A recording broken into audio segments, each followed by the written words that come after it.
Bonjour, bienvenue dans cette nouvelle vidéo. Bon, ben voilà, encore une nouvelle vidéo. Alors dans cette vidéo, déjà il faut que je vous montre un truc. Je suis en train, j'ai démarré là, avant d'allumer la caméra, j'ai commencé à découper la trappe pour accéder à la boîte de vitesse derrière.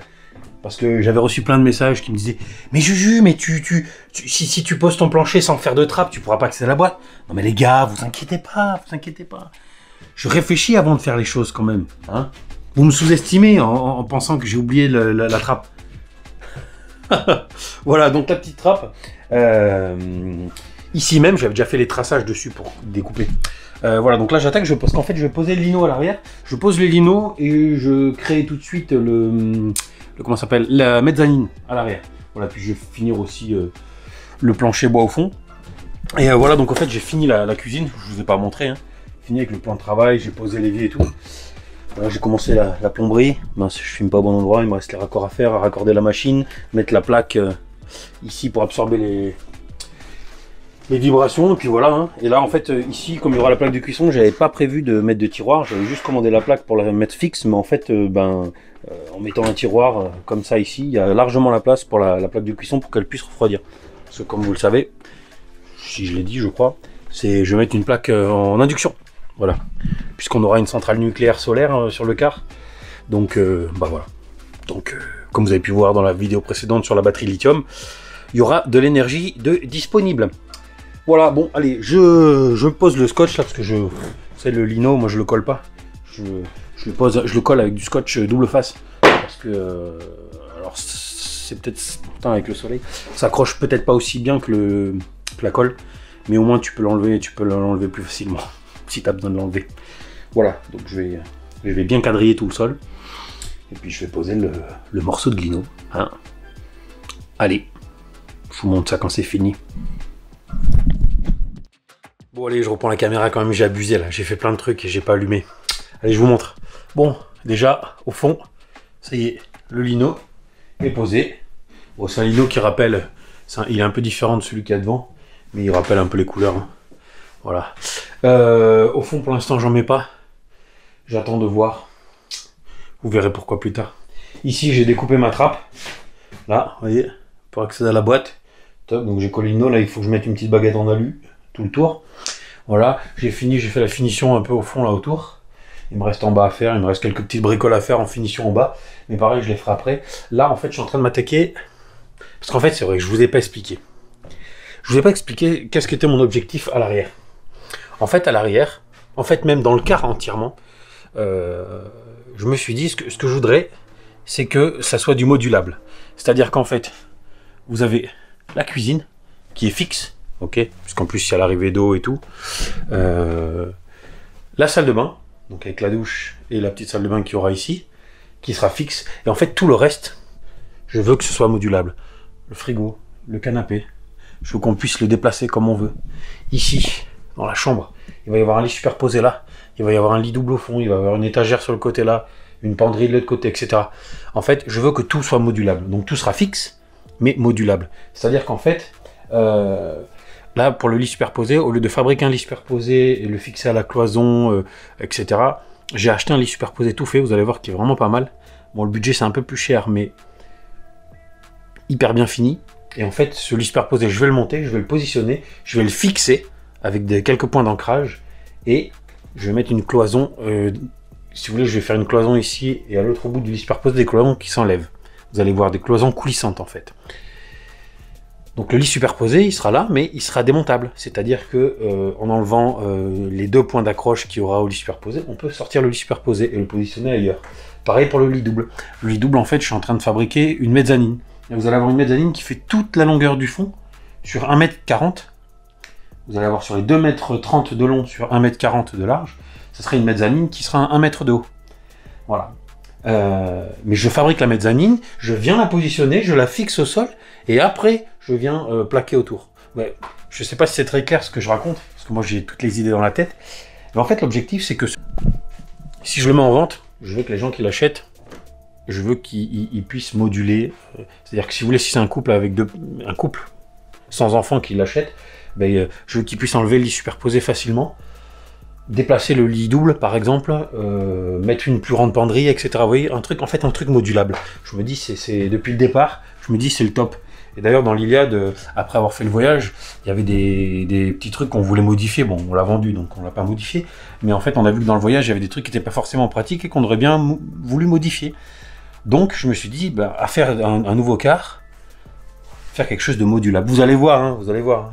Normalement je devrais y arriver à faire ce que je veux faire, mais... Voilà. Donc là, je suis en train de fabriquer une mezzanine. Donc pour fabriquer une mezzanine qui supporte un lit 2 personnes, j'allais dire 3, non, c'est 2. Ben donc je travaille carrément du chevron, hein. Donc du gros chevron. Voilà. Là, je suis en train de. Donc ce que je fais, toutes les pièces de bois que je travaille, que ce soit pour faire les lits ou les cloisons, défonceuse. Je passe la défonceuse sur tous les angles, comme ça il n'y a pas d'angle, comme ça pas de risque que le petit se cogne la tête, ou tu sais, tu te lèves, tu claques le petit doigt de pied là dans le petit coin là. Donc voilà, donc j'efface tous les angles à la défonceuse, et après je coupe mes morceaux à la bonne dimension. Donc, je vais faire un cadre, hein, un cadre qui va faire 2,25 m par 1,40 m, 2,25 m, 1,40 m, avec un renfort au milieu, en chevron. Donc normalement ça ne devrait pas bouger, et après il y aura 4 pieds, ou peut-être 6, je vais voir comment ça travaille. Voilà, et après il y aura le sommier fixé dessus. Mais comme la mezzanine fait 2,25 m, 2,30 m exactement, et que le matelas il fait que 190, donc le sommier fait que 190, sur le reste il y aura une petite planche où ça fera comme une petite plateforme où il y aura l'escalier pour pouvoir monter dans le lit.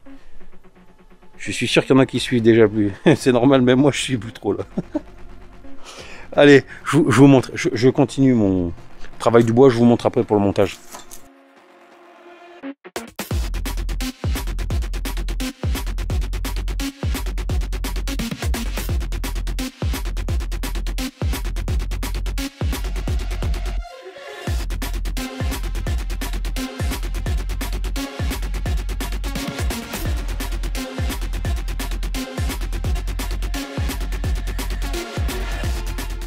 Bon les amis, on est le lendemain. Je vais vous montrer un truc. Ça s'est pas passé comme prévu. Mais c'est ça que je kiffe dans l'aménagement. Vraiment, ça j'adore. C'est l'imprévu. Là, tu prévois un truc et en fait... ça tombe à l'eau. Ah là, j'ai fini de monter la plateforme au fond. Alors je positionne, il n'y a rien qui est fixé et tout. Il n'y a pas les cloisons encore et tout. Voilà la mezzanine au fond. Le sommier qui va jusque là-bas. Hop. Là, c'est la partie où ça sera une plateforme. Ça, il y aura une planche. Petit escalier. Et alors, normalement, ce lit devait se retrouver ici, là, sur ce côté. Sauf qu'en le montant et en le positionnant, ça me convient pas. Parce que là, ici, vous allez avoir le mur de la salle de bain. Et en fait, ça faisait un trop petit espace. Alors, on était dans les normes. C'est-à-dire qu'en fait, il faut savoir que dans les normes pour le VSP, il faut qu'il y ait un passage minimum de 48 cm. Pour la DREAL, hein, je parle. Il faut que minimum il y ait un passage de 48 cm donc. Et là on y était, il y avait 54.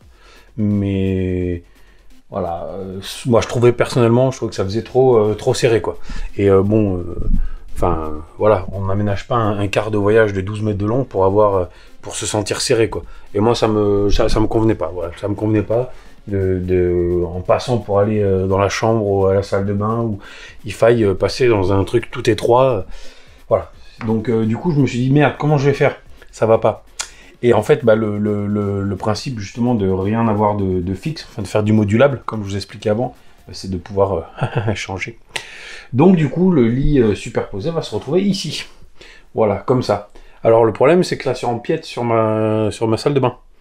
En fait, si vous voulez, là, je devais faire une grande salle de bain, donc il y a la douche, puis la salle de bain, elle devait venir jusqu'ici. Là, on voit les vis ici. Donc ça bouffe une petite partie de la salle de bain. Mais en fait, à cet emplacement-là, dans la salle de bain, ça aurait dû être les chiottes, les toilettes, les WC, pour les chiottes, quoi. Et donc, du coup, je supprime les chiottes de la salle de bain.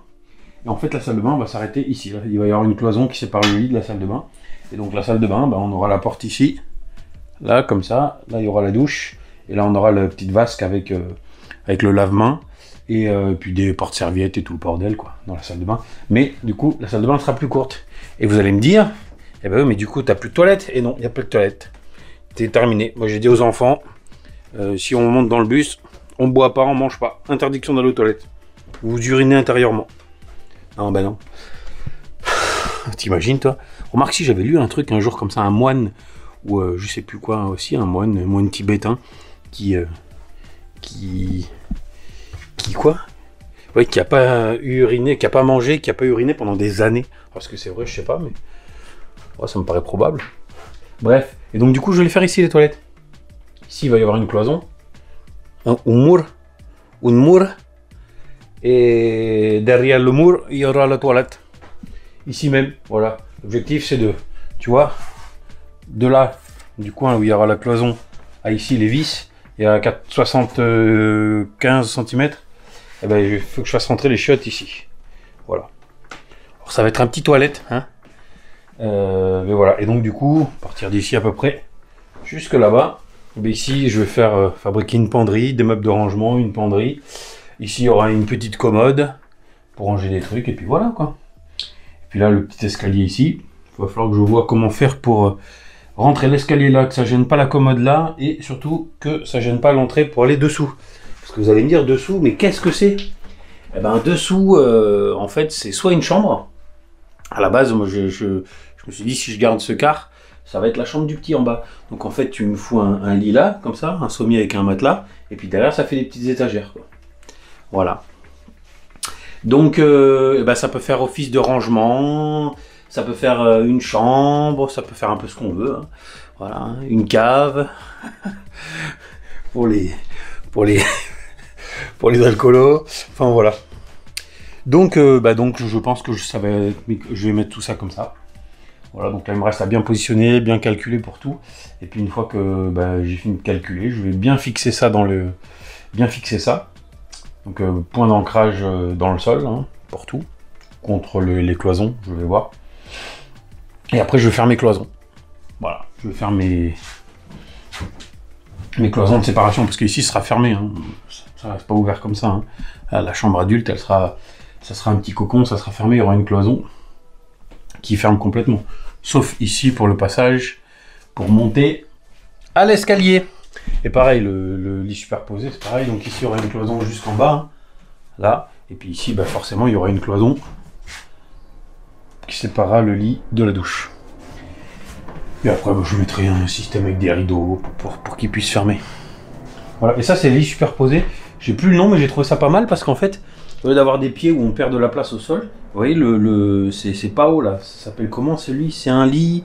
Bref, je sais plus. Du coup, il y a pas mal d'espace entre, tu vois. Donc ça fait comme une chambre, quoi. Voilà, tu sais tout. Allez, je continue ça. Et puis, je te reprends après, hein, petit bichon. Bon les amis, j'ai abusé un peu. Ça fait plusieurs jours que j'ai pas allumé la caméra. Vous le voyez d'ailleurs sur ma barbe qui a poussé. Putain, il faut que je me rase. Bon, j'ai bien avancé. J'ai rien filmé. Je vais vous montrer ce que j'ai fait. Voilà, bon ça vous l'aviez déjà vu. Salon cuisine. Et là, nous arrivons ici. Donc là, ça sera fermé après, hein, souvenez-vous. Là, une première cloison. Là, nous avons la salle de bain. Donc la douche avec le meuble, la vasque. Hop. Attends, je tourne dans l'autre sens, désolé, bouger comme ça. Donc là, il y a une cloison ici. Ici, il y aura les chiottes dans le coin, un petit rectangle. Et puis là, hop, le lit superposé. Et le lit adulte avec en dessous c'est soit une chambre, soit plein de rangements. Voilà. Et là ici le matelas n'est pas complètement poussé, mais là, il va y avoir une petite plateforme avec quelques rangements ici. Et voilà. Alors le matelas il est un peu j'ai pris un matelas trop épais, putain j'ai pas fait gaffe. C'est en 25 cm, ça fait vachement haut. Du coup, je vais changer celui-là, je vais le garder. Et voilà. Donc voilà, donc j'ai pas fait les finitions. Ah oui, il y a encore un jour là-haut. Je vais faire une finition avec de la petite corde. Voilà, je vais faire des jointures comme ça avec une petite corde. J'ai prévu les petites encoches pour qu'on puisse ouvrir les fenêtres. Voilà. Etc. Voilà, j'ai fini aussi au plafond. Vous voyez, j'avais pas fini là, il manquait des lames ici. J'avais pas fait le contour là des sorties de secours, donc là ça y est, j'ai fini. Voilà, puis après il me reste encore à faire les joints au plafond. enfin les joints, les finitions au plafond. Là je vais m'occuper, je vais finir les toilettes ici même et la salle de bain. Là maintenant je vais m'y atteler. Voilà, je vais essayer d'allumer un peu plus la caméra. Et alors je vais changer, au début j'avais prévu de mettre le tableau électrique là-haut. Et en fait le tableau électrique va être sur cette cloison. C'est pour ça que j'ai fait une cloison où il y aura un vide au milieu. Et tous les câbles en fait vont passer dans cette cloison là. Ici ça sera dans l'intérieur des toilettes, il y aura une planche fixée avec une trappe d'ouverture pour pouvoir accéder au câble derrière. Et donc là il y aura le tableau avec les disjoncteurs, les écrans, l'écran pour le BMS pour la batterie au lithium, le niveau d'eau, enfin tout un tas de... Voilà, le truc de l'onduleur, etc. Et tous les câbles en fait sortiront là-haut. Il va y avoir une goulotte ici, qui va arriver là, qui va descendre ici, le long, là ici il y aura une goulotte qui descend, hop, et qui rentre dans la soute ici, parce que l'onduleur et les batteries seront dans cette soute là, ici derrière en fait. Voilà. Voilà, vous savez tout. Tout. Donc du coup je vais finir la mécloison pour la salle de bain, pour les toilettes, et après là je vais m'attaquer tout de suite à la plomberie, enfin tout de suite, après avoir fini les cloisons, je m'attaque à la plomberie, je vais commencer à l'électricité. Ah oui tiens, il y en a plusieurs dans les commentaires des précédentes vidéos qui m'ont dit mais l'électricité Juju tu l'as pas sous parce qu'on t'a pas vu la poser. Et non, je n'ai pas posé l'électricité dans les murs parce que j'ai décidé pour ce car-là de pouvoir avoir accès et pouvoir modifier comme bon me semble l'électricité. Du coup, la totalité de l'électricité va passer par les soutes. Voilà. Parce que la conception de ce car-là fait que c'est beaucoup plus facile de passer par les soutes. Vous verrez au moment de l'installation. Et en fait, l'électricité va soit remonter par l'intérieur des cloisons comme ça, soit pour les prises. Par exemple, si je veux mettre deux prises ici, bon là le câble sortira et il y aura une petite goulotte quoi. Voilà. Mais en fait, là où je vais mettre les prises, il y aura très peu de goulottes. Finalement, vous verrez. Mais en tout cas, toute l'électricité va passer par les soutes, donc ça sera accessible et modifiable à souhait. Voilà. Parce que dans l'Iliade, ça c'est ce que j'avais fait, c'est que j'avais passé mes câbles électriques directement dans les murs. Et le problème, c'est quand tu passes directement dans les murs, quand tu as besoin de modifier quelque chose, ça devient beaucoup plus complexe. Voilà. L'avantage, c'est que tu as des prises encastrées, alors que là, si je mets une prise en façade, il faut que je mette ce qu'on appelle une prise en saillie, c'est-à-dire la prise, elle ressort. C'est le seul inconvénient. Mais comme je vais en faire passer pas mal dans les cloisons, dans ce cas-là, ça ne sera pas en saillie, ça sera incrusté. Voilà. Allez, je vous laisse, je continue, on se retrouve très vite. Tchuss!